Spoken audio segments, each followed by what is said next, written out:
Hello everyone, welcome to my YouTube channel dream biology. प्यारे विद्यार्थियों, आपसे अनुरोध है कि आप वीडियो को अंत तक जरूर देखें और यदि वीडियो आपको पसंद आता है तो आप लाइक करें, शेयर करें एंड सब्सक्राइब जरूर करें। पिछले वीडियो में हमने पुष्प के भाग पढ़े थे। पुष्प के भाग, पुष्प के 4 भाग थे। पहला कैलिक्स था, दूसरा कोरोला था, तीसरा एंड्रोसियम,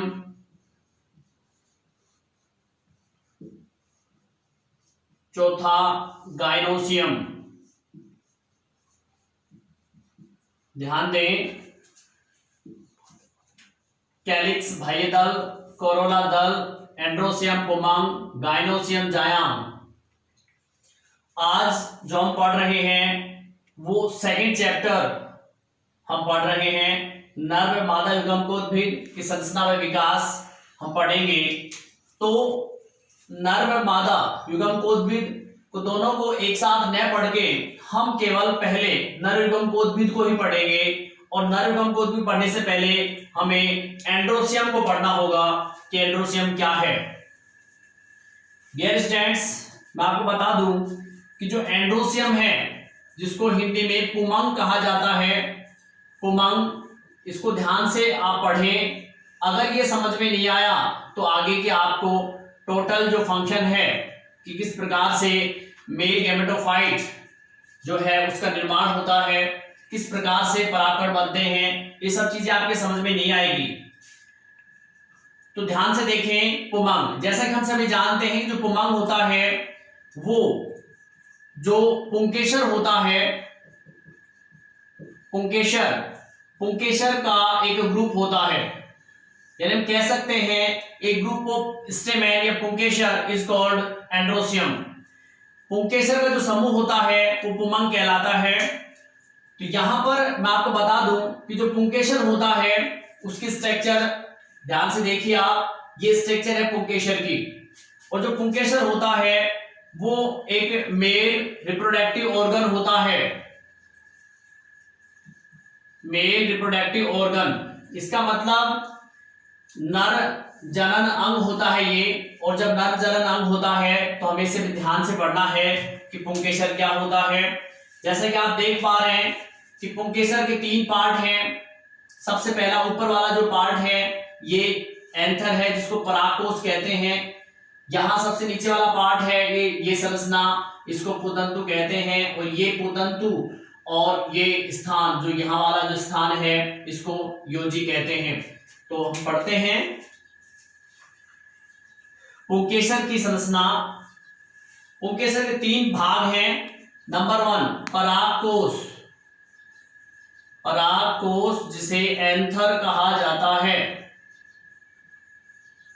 नंबर 2 योजी, कनेक्टिव। और नंबर 3 पुतंतु, फिलामेंट।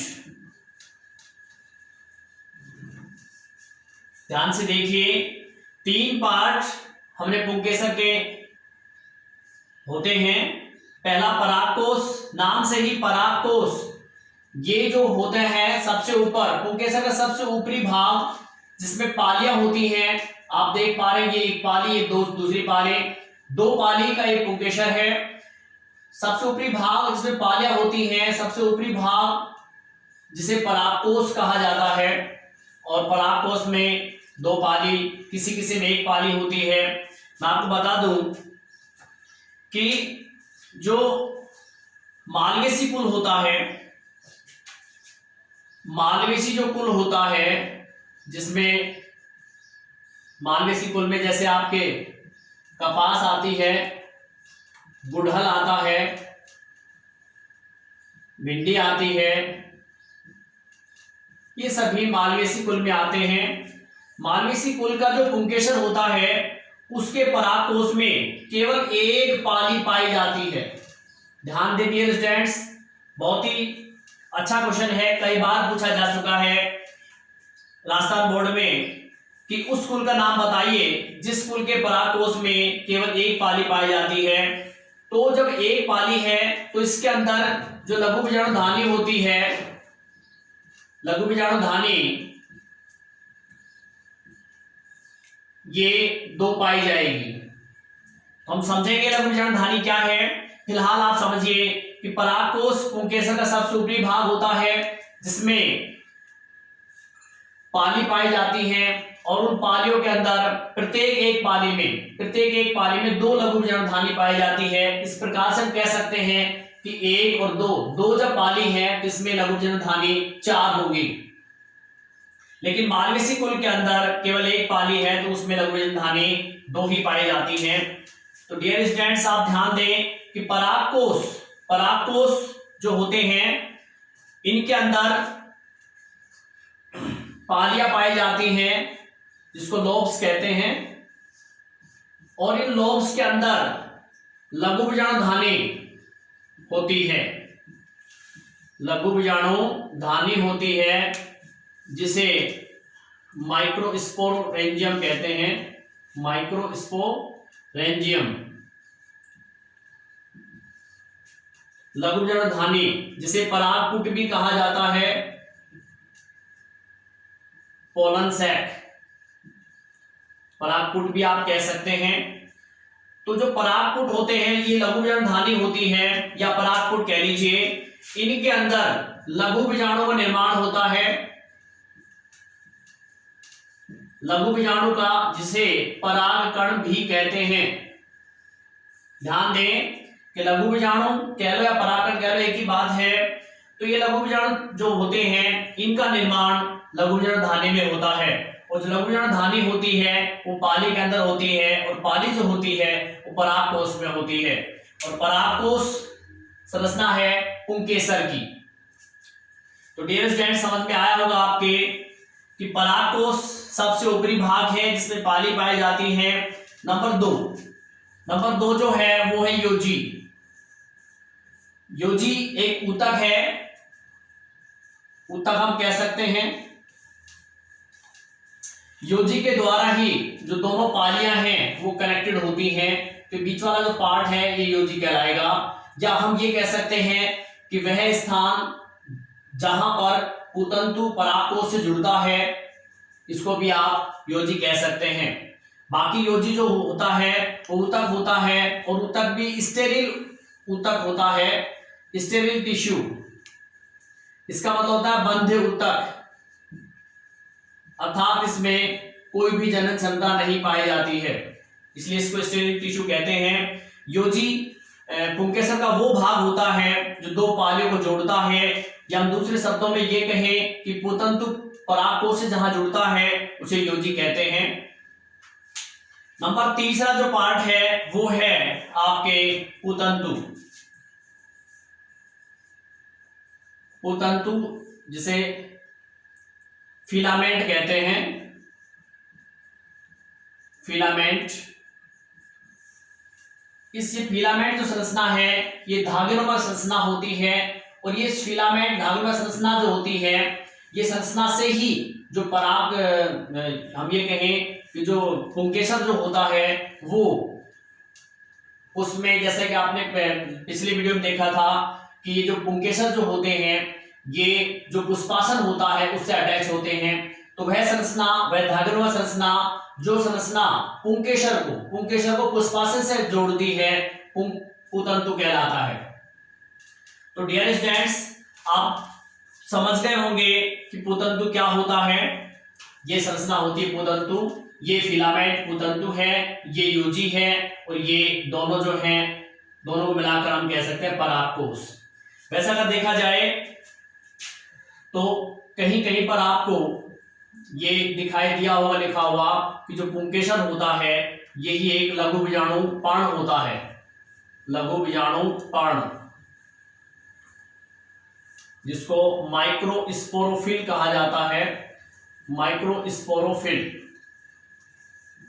लघु बीजाणु पर्ण इसलिए कहते हैं क्योंकि पुंकेसर में ही लघु बीजाणु यानी कि परागकणों का निर्माण होता है, इसलिए इसे लघु बीजाणु पर्ण कहा जाता है। तो डियर स्टूडेंट्स, आप ध्यान से देखें कि पुंकेसर में सबसे ऊपर जो एंथर होता है परागकोश होता है। अगर इस परागकोश को आप, जैसे ये पाली आपको दिखाई दे रही है स्पष्ट रूप से, इस हिसाब से आपको पाली ये दिखाई दे रही है, इस हिसाब से पाली दिखाई दे रही है। अगर इस पाली को हम ऐसे टीएस काटे, टीएस मींस ट्रांसवर्स सेक्शंस, अनुप्रस्थ काट, अनुप्रस्थ काट अगर हम काटें तो इसके अंदर एक पाली के अंदर दो पराग धानी, या हम ये कहें कि दो लघु बीजाणु धानी नजर आएंगी। इस हिसाब से अगर आप काट के देखेंगे तो यहां देखें, हमने इसका क्रॉस सेक्शन किया, क्रॉस सेक्शन करने के बाद आपके स्पष्ट दिखाई दे रहा आपको कि जैसे हमने इसको काटा, ये दो क्या है, पालियां हैं। काटने के बाद यहाँ पर ये एक लघु बीजाणु धानी, ये दूसरी, ये तीसरी, ये चौथी, इसका मतलब एक में दो हैं, इसमें दो हैं, तो दो दो चार हो गई। तो यहां पर हमें इस स्ट्रक्चर को समझना होगा कि स्ट्रक्चर है कहां, परागकोश के अंदर है।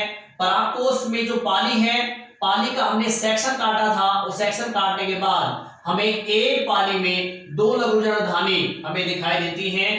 तो हमें अब ये पढ़ना है कि लघु बीजाणु धानी का निर्माण कैसे होता है, ये परागकोश का निर्माण कैसे होता है, वो हमें अच्छी तरह से पढ़ना है। तो सबसे पहले हम जो पढ़ेंगे वो हम पढ़ेंगे परागकोश।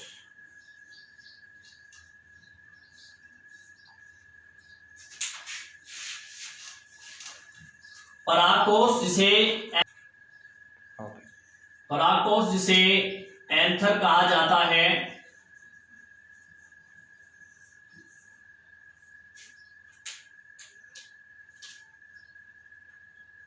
और लघु बीजाणु धानी, लघु बीजाणु धानी जिसे पराग धानी भी कहते हैं, को हम पढ़ेंगे। तो ध्यान से देखें,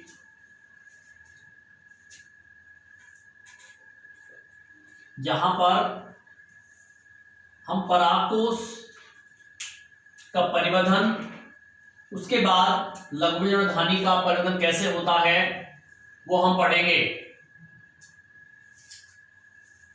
सबसे पहले हम देखें तो जब परागकोश का विकास होता है, परागकोश का विकास होता है, तो विकास की प्रारंभिक अवस्थाओं में जो परागकोश होता है वो अविभेदित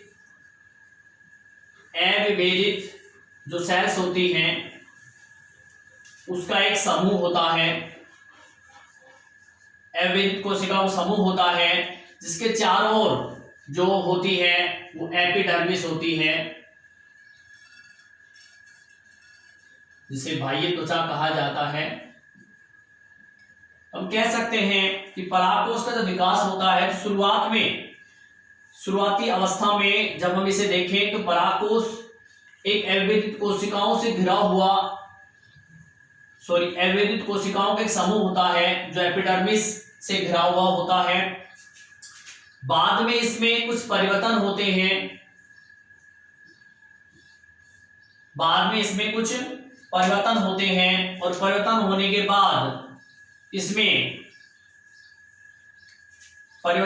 बाद इसमें पहले दो परागकोश बनते हैं, उसके बाद फिर आगे चार परागकोश बनते हैं। यानी हम कह सकते हैं कि पहले दो बनेंगे फिर अगले चार और बनेंगे। इस हिसाब से परागकोश का परिवर्तन होता है। अगर हम बात करें कि लघु बीजाणु धानी की, लघु बीजाणु धानी वह संरचना जिसमें लघु बीजाणु का निर्माण होता है, अर्थात परागकणों का निर्माण होता है, लघु बीजाणु धानी कहलाती है। शुरुआत में जो लघु बीजाणु धानी होती है ये एक हाइपोडर्मिस, ये जो आप देख रहे हैं ये हाइपोडर्मिस है। हाइपोडर्मिस जिसे अधस त्वचा कहा जाता है, उससे चारों ओर का एक आवरण होता है। इसके अंदर विभज्योतकी कोशिकाओं का एक समूह होता है। इसमें ये विभज्योतकी कोशिकाएं होती हैं, इनमें कोई एक सेल्स आकार में बढ़ जाती है और आकार में बढ़ने के बाद उसमें जो प्रोटोप्लाज्म होता है, जीव द्रव्य होता है, वो जीव द्रव्य बड़ा हो जाता है, ज्यादा हो जाता है और ज्यादा होकर सघन हो जाता है और एक सेल्स बड़ी हो जाती है। जब जीव द्रव्य सघन होगा, कोशिका का आकार बढ़ेगा, तो यहाँ पर एक एक सेल्स चारों कोने में एक एक सेल्स बड़ी हो जाती है, जिस सेल्स को प्रपसु कोशिका कहा जाता है। तो ध्यान दें डियर स्टूडेंट्स कि लघु बीजाणु धानी का जब निर्माण होता है तो शुरुआत में ये भी एक हम बात करें कि विभज्योतकी जो कोशिकाएं होती हैं, विभज्योतकी जो कोशिकाएं होती हैं, विभज्योतकी कोशिकाएं,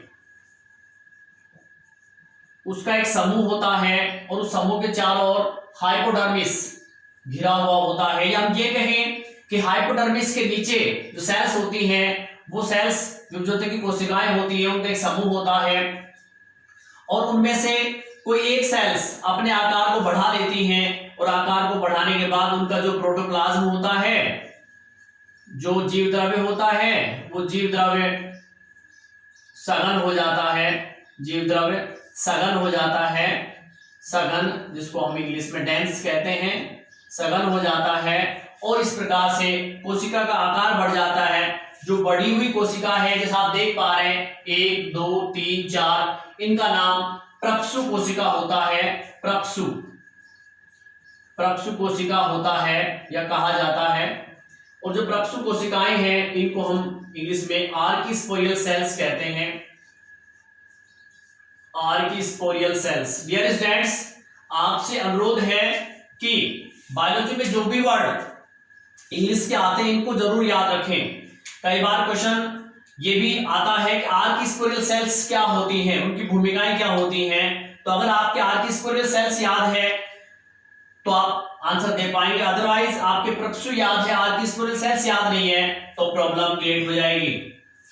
तो यहां पर ध्यान दें कि जो आर्किस्पोरियल सेल्स है, उस आर्किस्पोरियल सेल्स जिसे प्रपसु कोशिका कहा जाता है, ये प्रपसु कोशिका 4 कोशिका 1 2 3 4, जहां जहां प्रपसु कोशिका है वहां वहां लघु बीजाणु धानी का निर्माण होगा। तो जो प्रपसु कोशिका है इसमें जो डिवीजन होगा वो पेरिक्लिनल डिवीजन होगा। ध्यान दें, पेरिक्लिनल। डियर स्टूडेंट्स, इस वर्ड को बहुत जरूरी है समझना, अदरवाइज प्रॉब्लम आएगी आपको इसको पूरा समझने में। पेरिक्लिनल डिवीजन वो होता है, जैसे मैं आपको बता दूं थोड़ा सा, जैसे कोई ये सेल है और इस सेल में जब पेरिक्लिनल डिवीजन होता है तो ये ऐसे पैरेलल होता है, ऐसे पैरेलल होता है। ये ध्यान दें, समानांतर जो विभाजन होता है, एक ऐसा विभाजन जो पास वाली कोशिका के समानांतर विभाजन हो, जैसे मान लो ये दूसरी सेल्स थी, इस सेल्स के समानांतर ऐसे विभाजन है ये, इसको हम बोलते हैं पेरिक्लिनल, या वैसे हिंदी में परिणत विभाजन, परिणत विभाजन पेरिक्लिनल को। तो जब परिणत विभाजन होता है प्रपसु कोशिका में, डायग्राम नंबर 3 यहां देखें, ये यहां पर हाइपोडर्मिस है, यहां पर ये ऐसे डिवीजन हुआ, 2 सेल्स बन गई है। जैसे ही इसमें पेरिक्लिनल डिवीजन होता है तो पेरिक्लिनल डिवीजन होने से 2 सेल्स बनती हैं। पहली है प्राथमिक भित्ति कोशिका, प्राथमिक भित्तीय कोशिका, primary parietal cells, primary parietal cell. दूसरी जो है वो है प्राथमिक बीजाणुजन कोशिका, प्राथमिक बीजाणुजन कोशिका, primary sporogenous cell. Dear students, जो प्रक्षु कोशिका, जो हाइपोडर्मिस के नीचे जो विभाजन की कोशिकाएं थी, या हम ये कहें कोशिकाओं का एक अविभाजित समूह था, उसमें एक कोशिका आकार में बड़ी हो गई थी, जिसे हमने प्रक्षु कोशिकाएं आर्की स्पाइरल सेल्स कहा था। इस आर्की स्पाइरल सेल्स में पेरिक्लिनल डिवीजन होता है, और पेरिक्लिनल डिवीजन होने से इसमें दो भाग बनते हैं, दो कोशिका बनती है। पहली प्राथमिक भित्तीय कोशिका, दूसरी है प्राथमिक बीजाणुजन कोशिका। ये जो प्राथमिक भित्तीय कोशिका है, ये प्राथमिक भित्तीय कोशिका आगे चल करके इसमें विकास होगा इसका, और आगे चल करके ये प्राथमिक भित्तीय जो कोशिका है, प्राथमिक भित्तीय कोशिका, ये सीधे ही परागकोश भित्ति का निर्माण करेगी। परागकोश भित्ति का, जिसे एंथर वॉल कहा जाता है, उसका निर्माण करेगी। और दूसरी जो है वो है प्राथमिक बीजाणुजन कोशिका, प्राथमिक बीजाणुजन कोशिका, प्राथमिक बीजाणुजन कोशिका, ये अपना विकास करेगी, और विकास करने के बाद ये लघु बीजाणु मात्र कोशिका में कन्वर्ट हो जाएगी, में बदल जाएगी, लघु बीजाणु मात्र कोशिका में बदल जाएगी। ध्यान दें डियर स्टूडेंट्स, प्रक्षु कोशिका में पेरिक्लिनल डिवीजन हुआ था, और पेरिक्लिनल डिवीजन होने से दो कोशिका बनी थी, प्राथमिक भित्तीय कोशिका और प्राथमिक बीजाणुजन कोशिका। प्राथमिक भित्तीय जो कोशिका है उससे परागकोश भित्ति का निर्माण होता है, और प्राथमिक बीजाणुजन कोशिका है उससे लघु बीजाणु मात्र कोशिका का निर्माण होता है। या तो सीधे ही प्राथमिक भित्तीय बीजाणुजन कोशिका से लघु बीजाणु मात्र कोशिका का निर्माण होगा। तो डियर स्टूडेंट्स, आप ध्यान दें, प्राथमिक भित्तीय कोशिका से परागकोश भित्ति का निर्माण होगा, और प्राथमिक बीजाणुजन कोशिका सीधे ही लघु बीजाणु मात्र कोशिका की तरह कार्य करती है, या लघु बीजाणु मात्र कोशिका में परिवर्तित हो जाती है। कई बार क्या होता है कि ये प्राथमिक बीजाणुजन कोशिका जो है, ये लघु बीजाणु मात्र कोशिका में कन्वर्ट नहीं होती है, बल्कि इसमें माइटोसिस होता है। माइटोसिस समसूत्री विभाजन,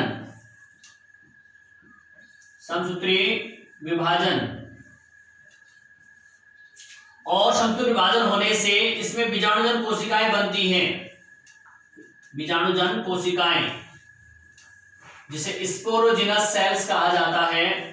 और ये बीजाणुजन कोशिकाएं जो है, ये लघु बीजाणु मात्र कोशिका की तरह कार्य करती हैं, लघु बीजाणु मात्र कोशिका की तरह कार्य करती हैं। यहां एक चीज ध्यान देने योग्य है कि प्राथमिक बीजाणुजन कोशिका या तो सीधे ही लघु बीजाणु मात्र कोशिका में बदल जाएंगी, या अगर ये डायरेक्ट नहीं बदलेंगी तो इसमें प्राथमिक बीजाणुजन कोशिका में इसमें माइटोसिस होगा, समसूत्री विभाजन होगा। समसूत्री विभाजन होने के से इसमें बीजाणुजन कोशिका बनेगी, और बीजाणुजन कोशिका बनने से लघु बीजाणु मात्र कोशिका का निर्माण होगा। डियर स्टूडेंट्स, आपको यहां पर एक चीज ध्यान देनी है कि कई बार क्वेश्चन आता है कि परागकोश का परिवर्धन, आवर्ती पादपों में परागकोश का परिवर्धन किस प्रकार का होता है। तो परागकोश का जो परिवर्धन होता है, परागकोश का जो परिवर्तन होता है वो सुबीजाणुधानीय होता है, सुबीजाणुधानीय।